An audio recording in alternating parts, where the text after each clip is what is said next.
Bonjour et bienvenue dans mon atelier. Aujourd'hui on va commencer la réalisation de mon établi et on va commencer par le plateau. Allez, c'est parti!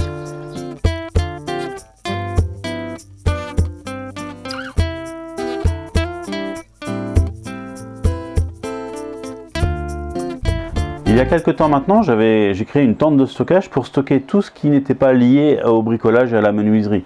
Je vous remets un petit lien dans la vidéo. Donc j'ai transformé ce garage un petit peu, j'ai commencé à mettre les premiers pas pour en faire un atelier. Et je me suis arrêté là parce que on a prévu de modifier, de remplacer la toiture et de modifier les formes de pente. Donc c'est un petit peu, voilà, c'est un petit peu complexe, les dossiers sont en cours et par contre on attend la validation de la mairie et c'est pour ça que je n'ai toujours pas travaillé sur mon établi et que je n'ai pas aménagé davantage mon atelier parce qu'on va être amené à défaire toute la toiture, ce qui veut dire à tout vider pour tout refaire. Voilà. Par contre, pour la réalisation de mon établi, je peux quand même travailler sur le plateau, en gardant toujours cette table de marque suédoise qui me sert bien comme support, ce qui me permettra le jour où on va défaire la toiture, j'aurai juste le plateau à ranger dans un coin, ça prendra pas beaucoup de place. Pour ce plateau d'établi, je vais utiliser donc des pièces de bois. Alors c'est toujours de la récup, hein. Ça c'est des choses que je traîne depuis 3-4 ans. C'était un support d'espalier dans une salle de gym. Voilà, et il y avait des beaux barreaux en hêtre, j'en ai fait des petites tablettes à l'époque. Et donc ce support d'espalier va me servir en fait à faire un cadre qui va venir accueillir donc une plaque. Alors vous voyez la plaque, j'ai pris du MDF, c'est un MDF qu'on va traiter, vitrifier pour avoir une meilleure glisse. Le but étant voilà, que ça glisse bien et que ça soit quand même solide. Donc sur cette plaque de MDF, on va y intégrer une plaque de défonceuse, il y aura à terme des rails, il y aura tout un système de trous en MFT. Voilà, il n'y a plus qu'à. Allez, c'est parti!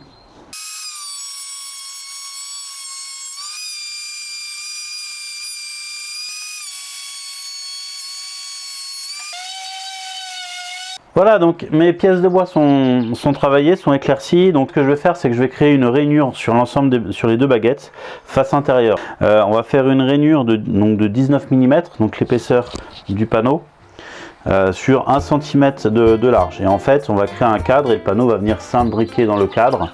Donc dans un premier temps, on fait la rainure sur l'ensemble des deux pièces de bois et ensuite on va les couper avec des angles à 45 degrés avec la scie à onglet pour pouvoir avoir un cadre sympa. Voilà, donc c'est parti.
Voilà, à ce stade, je voulais faire une petite parenthèse par rapport à ce que vous avez pu voir sur les images.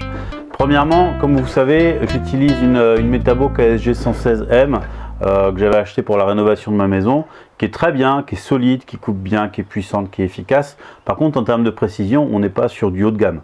Donc, faut bien prendre son temps à bien régler la machine. Pour ça, en fait, L'avantage de cette machine, c'est que ce n'est pas un réglage par cran. Vous savez, dans certaines machines, c'est des crans où on avance pour se mettre aux différents angles. C'est une vis et c'est ce que j'aime bien dans cette machine, c'est que ça nous permet vraiment de bien régler, de pouvoir régler précisément l'angle. Et pour ça, en fait, j'utilise cet outil. Après, c'est tout simple, on prend une cale qu'on découpe, on mesure l'angle, on essaye de voir si ça colle bien ici. Hop. On essaye de voir si ça colle bien, si c'est bien aligné.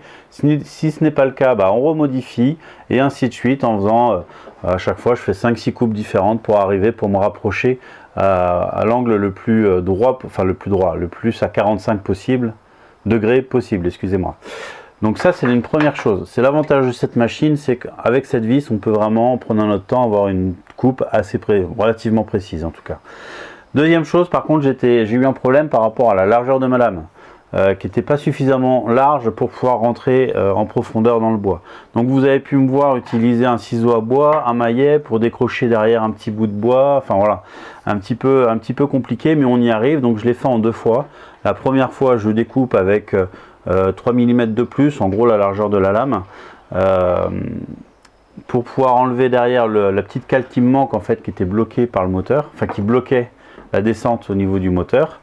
Et ensuite, je remets mon bois bien à dimension et je fais une coupe de finition et j'ai l'espace pour tout couper. Bien sûr, il me reste toujours 5 mm que j'ai dû couper à la scie. Voilà, un petit ponçage et tout va bien. Et les 5 mm que j'ai dû couper à la scie à main, j'ai fait en sorte que ça soit à l'intérieur du bois, enfin à l'intérieur du montage. Donc ça ne se verra pas du tout s'il y a un petit écart de finition à cet endroit-là. C'est pas bien grave. Bon voilà, c'était un petit détail sur ce que vous avez pu voir. Allez, on continue. Voilà, donc le moment tant attendu, le collage. Pour ça, en fait, je vais utiliser une colle PU, en fait, qui est une colle qui a tendance à gonfler, qui est en général préconisée pour tout ce qui est collage en bois de boue ici. J'ai choisi cette colle aussi parce que mes découpes ne sont pas parfaites, donc ça va permettre vraiment de pouvoir bien prendre sa place et bien coller le plus de choses possible. Donc pour ça, pour le collage, je vais utiliser une sangle. Vous voyez, donc j'ai préparé ma sangle, elle est ici, là. Donc je l'ai préparée, je l'ai mise en attente. Et dans chaque coin, je vais venir ici pour protéger un peu les coins, caler tout ça. Une fois que le collage va être mis en place, je vais mettre le panneau ici qui va me servir en fait de mise à l'équerre tout simplement. Comme j'ai un panneau qui va venir s'encastrer, ça va être parfait. Et en dessous, je vais essayer d'y mettre ça pour être sûr d'avoir des éclairages. Donc pour la partie basse, donc dans les 2 coins opposés. Voilà, je vous mets la petite musique, je vous laisse regarder un petit peu tout ça et puis bah voilà, c'est parti, hein. Allez hop.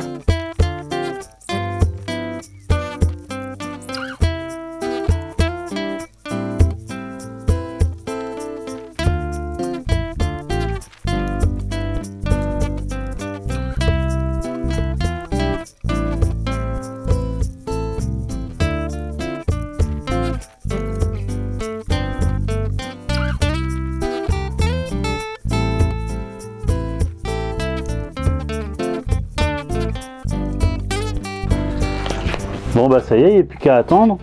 Mais encore une fois, bah, j'ai mis trop de colle, hein. C'est pas grave, on va enlever ça après.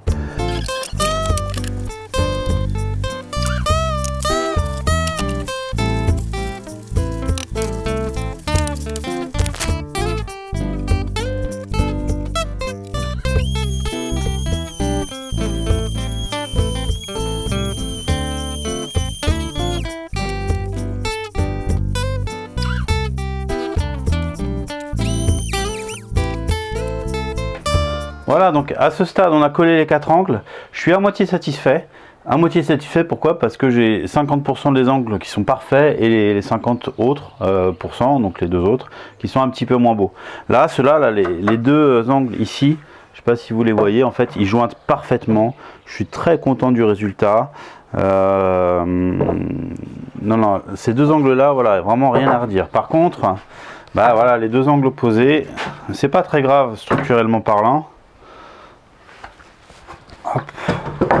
L'inverse, les 2 angles opposés ici, vous voyez, je sais pas si vous le voyez, c'est pas tout à fait bien aligné dans le sens où j'ai cette planche là qui part un petit peu comme ça lors de l'assemblage et l'autre pareil qui part un peu comme ça. Donc c'est pas parfait. Moi c'est vrai que j'aime bien quand c'est parfait, mais bon c'est pas grave.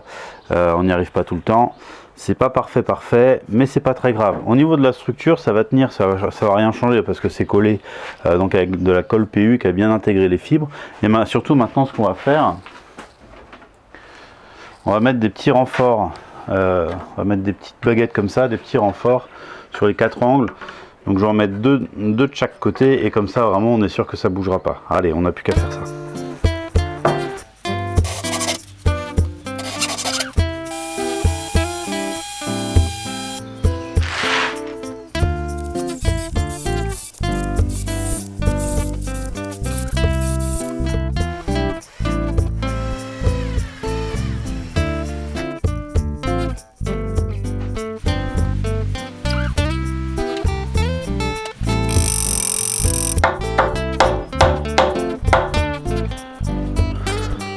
Bon bah ça y est, j'ai fini, mais je pense que j'ai encore mis trop de colle. Hein.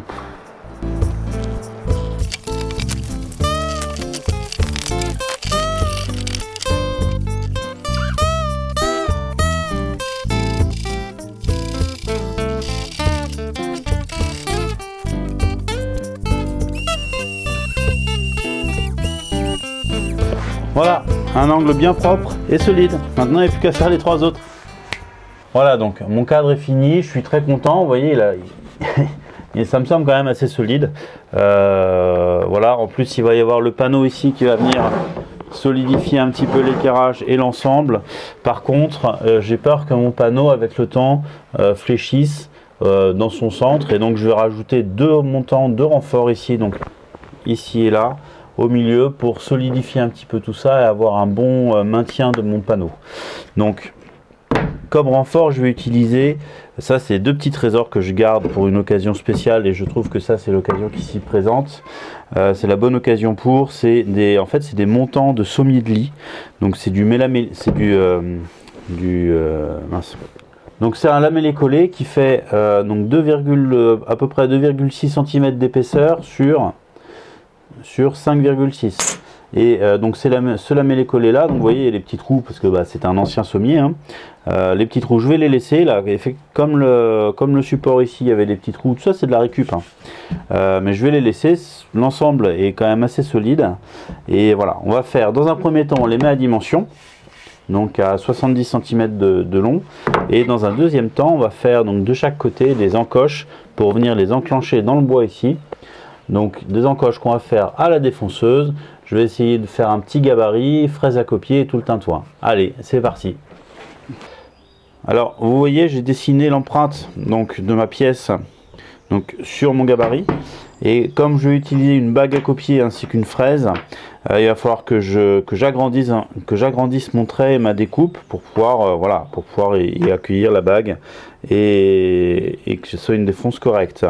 Par contre, donc la méthode elle n'est pas compliquée. J'ai une bague à copier qui fait donc 17 mm de diamètre, c'est la bague qui est fournie avec la défonceuse, et je vais utiliser une mèche de 12. Donc en fait je fais 17 moins 12, 5, donc c'est la différence, 5 divisé par 2.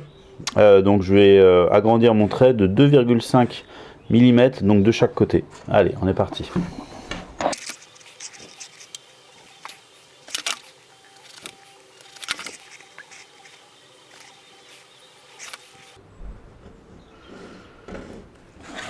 Voilà, donc maintenant un petit coup de découpe. Je vais utiliser pour ça ma scie sauteuse et je vais me concentrer pour que ça soit des découpes bien droites.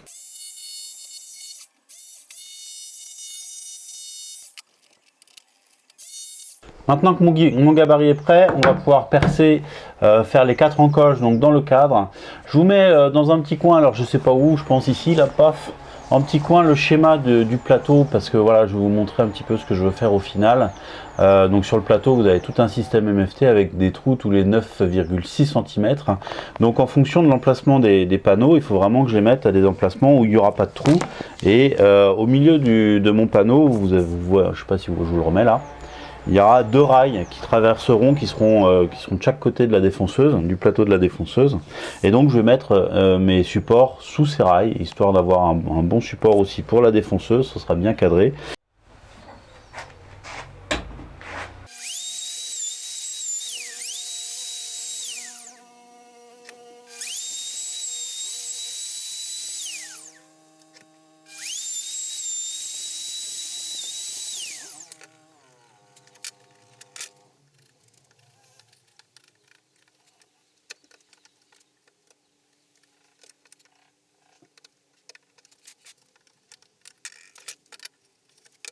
Voilà, donc vous m'avez vu réaliser ces 4 encoches. Maintenant il n'y a plus qu'à enclencher. Là je vous montre vite fait comment ça fonctionne. Voilà, rien de très compliqué. Et par contre je suis assez content parce qu'ici à ce niveau là qui était vraiment le point sensible, je suis bien à fleur ici de ma rainure. Donc comme ça mes panneaux ils vont pouvoir être bien soutenus. Donc maintenant ce qu'il faut faire c'est le coller. Donc on va coller ça avec la colle PU que j'ai utilisée pour coller les angles. Parce que là je suis en bois de boue ici, donc ça va permettre de bien imprégner tout ça. Et parce que c'est la colle la plus forte que j'ai dans l'atelier, donc au moins je suis sûr que ça ne bougera pas. Par contre je vais être un petit peu plus doux sur la quantité de colle. Donc colle PU, on va serrer ici et on va serrer aussi là pour éviter que, avec le gonflement de la colle bien sûr, que ça remonte comme ça. Donc c'est parti hein.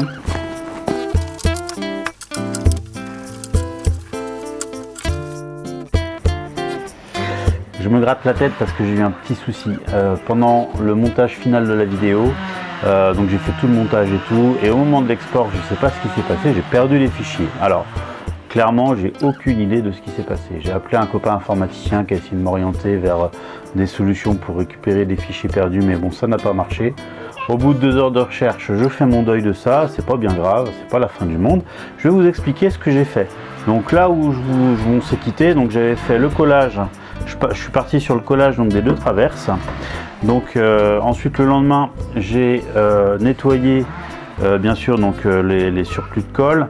J'ai collé, j'ai percé ici et j'ai collé 2 gros tourillons, donc comme j'ai fait pour les angles, donc des tourillons qui font 8 cm de profondeur, donc 2 dans chaque extrémité, à chaque extrémité. Et ensuite j'ai fini avec un chanfrein à 45 degrés sur l'ensemble des bords extérieurs donc du cadre. Voilà, le chanfrein je l'ai monté il est encore sur ma défonceuse. Voilà, donc bon, je vais l'enlever parce qu'il faut jamais laisser les fraises sur les défonceuses. Donc voilà. Je vous laisse. Le petit speech final, lui, il est resté. Je sais pas pourquoi, lui, il est resté. Donc vous allez reprendre le speech final que j'avais enregistré à l'origine de la vidéo. Et donc je vous dis à bientôt. Enfin, tout de suite. Enfin, du coup, je sais plus là.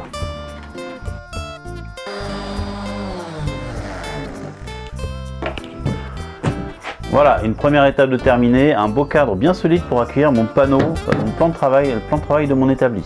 Voilà, donc prochain épisode, on va intégrer cette plaque de défonceuse, intégrer les 2 rails de guidage donc à l'ensemble de la table, et on va aussi avec cette fraise de défonceuse qui est une fraise donc diamètre 20 qui permet de fraiser en plongeant, on va percer l'ensemble des trous du système MFT. Donc pour ça, le gros défi ça va être de créer un gabarit de perçage adapté à ma défonceuse qui va me permettre de pouvoir percer tous les 9,6 cm et avoir un système, voilà, le système MFT.